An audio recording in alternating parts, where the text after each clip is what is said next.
Hi hello friends అందరికీ నమస్కారం. ఈరోజు ఈ వీడియోలో తెలంగాణ రాష్ట్ర వ్యాప్తంగా ఉన్నటువంటి రైతులకు పీఎం కిసాన్ సమ్మాన్ నిధి పథకానికి సంబంధించి మరో ముఖ్యమైన అప్డేట్ వచ్చింది.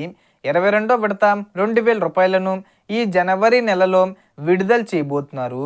సో ఎవరెవరికి డబ్బులు పడతాయి, ఏ తేదీన పడతాయి, అర్హతలేంటి, రూల్స్ ఏంటి, సో దానికి సంబంధించిన పూర్తి ఇన్ఫర్మేషన్ ఈ వీడియోలో తెలుసుకుందాం. వీడియోని ఎక్కడ కూడా స్కిప్ చేయకండి ఫ్రెండ్స్, అండ్ వర్డ్ చూడండి.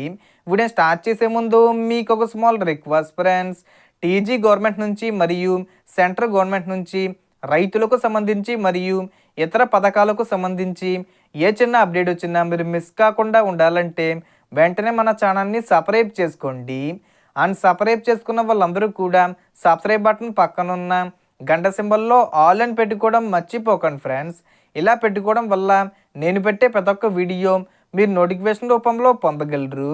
అండ్ వీడియో మీద నచ్చితే లైక్ చేయండి ఫ్రెండ్స్. సో ఏమాత్రం లేట్ చేయకుండా వీడియోకి వెళ్ళిపోద్దాం. సో ప్రస్తుతం కేంద్ర ప్రభుత్వం పీఎం కిసాన్ పథకం కింద వచ్చే 22వ విడత విడుదల చేయడానికి అవసరమైన అన్ని ఏర్పాట్లు చేస్తుంది.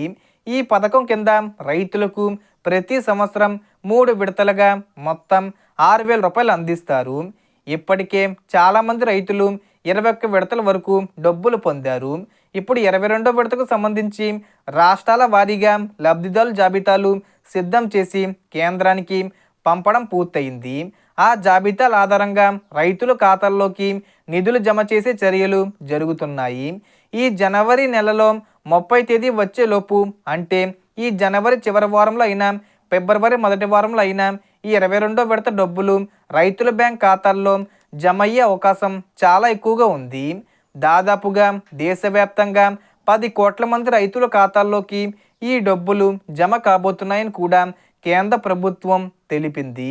కాబట్టి మీరు పీఎం కిసాన్ లబ్ధిదారులు అయితే మీ బ్యాంక్ ఖాతా, ఆధారు, మొబైల్ నంబరు లింకే ఉన్నాయా లేదా అన్నది తప్పనిసరిగా చెక్ చేసుకోవాలి. నమోదులో ఎలాంటి తప్పులు ఉన్నా సరి చేసుకోవాలి. ప్రత్యేకంగా ఈసారి జనవరి 30 లోపు ఈకేవీసీ పూర్తి చేసిన వారికి నిధులు వచ్చే అవకాశాలు ఎక్కువగా ఉంటాయి. కాబట్టి ఇంకా చేయని వారు వెంటనే పూర్తి చేసుకోవడం మంచిది. పీఎం కిసాన్ పథకం కింద అర్హతలు కూడా స్పష్టంగా ఉన్నాయి.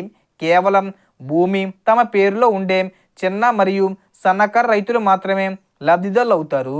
ప్రభుత్వ ఉద్యోగులు, ఆదాయ పన్ను చెల్లించేవారు, పెద్ద స్థాయి భూముల యజమానులు, మున్సిపల్ కార్పొరేషన్ల సభ్యులు వంటి వారు ఈ పథకానికి అర్హులు car. So total information friends. మీకు ఈ వీడియో నచ్చితే లైక్ చేయండి, షేర్ చేయండి అండ్ సబ్స్క్రైబ్ చేసుకోండి. Thanks for watching.